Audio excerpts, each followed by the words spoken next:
জনমানুষহীন জঙ্গল, তার মধ্যে মাটি ঢাকা এক কৃষ্ণশিলা। হঠাৎ দেখলে বিশেষ বোঝা যায় না, কিন্তু রাখালরা যখন রোজ গরু চড়াতে যায় দেখে সেই শিলার কাছে দাঁড়িয়ে পড়ে গাভী। শিলার ওপর নিজে থেকেই দুধ দেয়, দুধের ধারায় স্নান করে শিলা।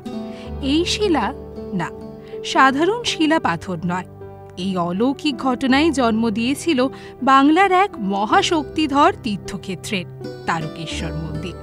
রাখালদের চোখে প্রথম ধরা পড়ে রহস্যময় কালো পাথর। গাভীরা প্রতিদিন সেখানে গিয়ে দুধ দিচ্ছে। সেই অদ্ভুত দৃশ্যের কাহিনী ছড়িয়ে পড়ে তাদের গ্রামে। জানা যায় কালো পাথরের কথা। লোককথা অনুযায়ী ১৬শ শতাব্দীর শেষের দিকে হুগলি জেলার রামনগর অঞ্চলে বিষ্ণুদাস নামে এক স্থানীয় ক্ষত্রিয় রাজা রাজত্ব করতেন। রাজার বড় ভাই রাও ভারামল্ল ছিলেন সংসার বিরাগী যোগী। তিনি ছিলেন পরম শৈব। আজ যেখানে তারকেশ্বরের মন্দির, সেই অঞ্চলের নাম তখন ছিল তারপুর। ভারামল্ল ঘুরে ঘুরে গুড়েভাটা নামে এক গ্রামে আসেন।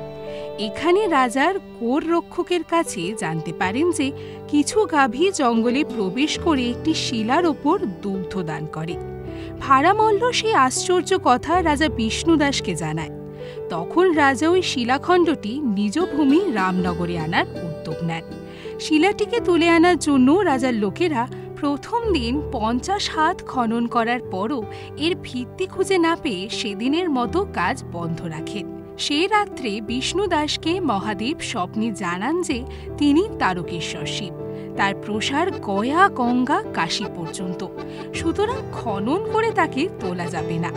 স্বপ্নে রাজাকে সেই স্থানে বাবা তারকনাথের মন্দির নির্মাণের নির্দেশ দেন। রাজা বিষ্ণুদাস ১১৩৬ বঙ্গাব্দে গড়েন আটচালা প্রথম মন্দির। তখন থেকেই তারকেশ্বর বঙ্গবাসীর কাছে পরম আরাধ্য দেবতায় পরিণত হয়। আজকের আটচালা মন্দিরটি তৈরি করেন শিয়া খালার গোবর্ধন রক্ষিত। মন্দিরের ব্যয়ভার নির্বাহের জন্য তিনি ১০২৩ বিঘা জমি দান করেন। পরবর্তীকালে আদি মন্দিরটি ভেঙে গেলে বর্ধমানের রাজা তার সংস্কার করেন। তারকেশ্বরের তীর্থে আবিষ্কার কে করেছিলেন তা নিয়ে দ্বন্দ্ব আছে। অনেকে বলেন রাও ভারামল্ল তারকেশ্বর শিবের আবিষ্কারক, আবার অনেকে বলেন ত্রিকুট স্বামী নামে কোনো সন্ন্যাসী তারকেশ্বর শিবের প্রতিষ্ঠাতা। তখনও তারকেশ্বর শিব আবিষ্কৃত হননি। সেই সময় ভারামল্লের গোশালার রক্ষক ছিলেন মুকুন্দ। মুকুন্দর কথা আমরা এই ভিডিওর শুরুতেই আপনাদের বলেছি। তিনি রাজার অধীনে চাকুরি করলেও স্বধর্ম গোপালন ত্যাগ করেননি। মহাতীর্থ তারকেশ্বরের এও এক প্রচলিত কাহিনী। রাজা ভারামল্ল ১৭২৯ খ্রিস্টাব্দে তারকেশ্বর মঠের প্রতিষ্ঠা করেন। মঠের মহন্ত নির্বাচিত হন দশনামী শৈব সম্প্রদায়ের মায়াগিরি। পরবর্তীতে মায়াগিরির হাতে মঠের দায়িত্বভার তুলে দেয় রাজা ভারামল্ল। এই হল তারকেশ্বর শৈব তীর্থের প্রতিষ্ঠার ইতিহাস। এই মন্দিরে রয়েছেন স্বয়ম্ভু শিবলিঙ্গ, ব্রহ্মা ও বাসুদেব। রয়েছে দুধপুকুর, যেখানে স্নান করলে পুণ্য হয়। বাবা তারকনাথ, বাবা তারকেশ্বর বা বাবা তারকেশ্বর নাথ হলেন মা তারার স্বামী। তিনি ভগবান শিবের উগ্ররূপ। সমুদ্র মন্থনে হলাহল পানকারী নীলকণ্ঠ শিব। বঙ্গদেশের প্রাচীনতম তীর্থস্থান তারকেশ্বরে মহাদেবের শিলাময় রূপ অনাদিলিঙ্গ বা অনাথলিঙ্গ নামে অভিহত। তিনি তারেশ্বর বা তারাকেশ্বর তারেশ্বর নামেও এক সময় প্রচলিত ছিলেন। আচণ্ডাল ব্রাহ্মণের তারকেশ্বর শিব পুজোর অধিকার আছে।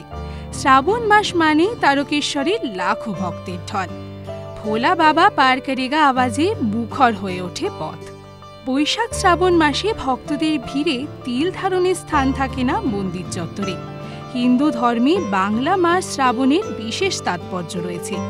মহাদেবের অত্যন্ত প্রিয় মাসই শ্রাবণ মাস। এই মাস জুড়ে শিবের উপাসনা করলে খুব ভালো ফল পাওয়া যায় বলে বিশ্বাস করা হয়। গোটা শ্রাবণ মাস ধরে তারকেশ্বরে চলে শ্রাবণী মেলা। সারা দেশ থেকে ভক্তরা আসেন তারকেশ্বরে।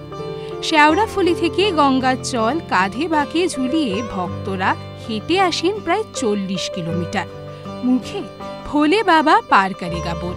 তারকেশ্বর মন্দিরে গিয়ে সেই জল ঢেলে পুণ্য অর্জন করে।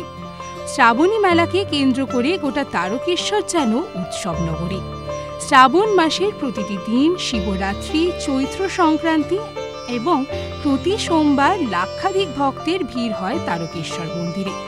হাওড়া থেকে 58 কিলোমিটার দূরে তারকেশ্বর যেতে পারেন ট্রেনে বা বাসে। শ্রাবণী মেলা উপলক্ষে বিশেষ ট্রেন চালাবে পূর্ব রেল। হাওড়া থেকে তারকেশ্বর পর্যন্ত 4 জোড়া হাওড়া তারকেশ্বর লোকাল ও শেওড়াফুলি থেকে তারকেশ্বরের মাঝে 5 জোড়া ট্রেন চালানোর সিদ্ধান্ত নিয়েছে পূর্ব রেল। মহাদেবের জলাভিষেকের অনুষ্ঠানের জন্য হাওড়া থেকে বিশেষ 4 জোড়া ট্রেন চালানো হবে। এছাড়াও শেওড়াফুলিতে ভক্তরা গঙ্গার জল নিতে নামে, সেই স্টেশনেও প্রচুর ভিড় হয়। সেই কথা মাথায় রেখে শেওড়াফুলি থেকে তারকেশ্বরের বিশেষ ট্রেন চালাবে রেল। জঙ্গলের ভিতরে কৃষ্ণশিলা শুরু হয়েছিল যে গল্প, আজ তা কোটি মানুষের আরাধনাস্থল। ভক্তি, বিশ্বাস আর নিষ্ঠার আধারে গড়ে উঠেছে বাবা তারকনাথের এই মহাতীর্থ। ভিডিও ভালো লাগলে শেয়ার করুন, সাবস্ক্রাইব করুন এবং শ্রাবণ মাসে আপনার যাত্রার অভিজ্ঞতা আমাদের সঙ্গে কমেন্টে শেয়ার করুন।